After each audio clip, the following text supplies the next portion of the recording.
Pare Koy, anong stand mo dun sa mga influencer na nagpo-promote ng sugal? Pare ko, wala tayong pakialam din eh. Diyan sa mga influencer, kahit sikat or hindi, maliliit na influencer o hindi, kilala man o hindi masyadong kilala, wala tayong ano dyan eh, wala tayong tamang sasabihin dyan. Kontrahin natin yan, mali tayo. Sangayunan natin yan, mali tayo.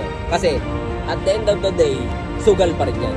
Ang punto ko dyan, kahit sinong mag-promote niyan, nasa sa tao nakakapanood or nasa sa tao magsusugal talaga yan. Kung talaga magsusugal ka, magsusugal ka. Kung malulunong ka sa sugal, mas malulunong ka talaga. Dapat, lagi kang may control.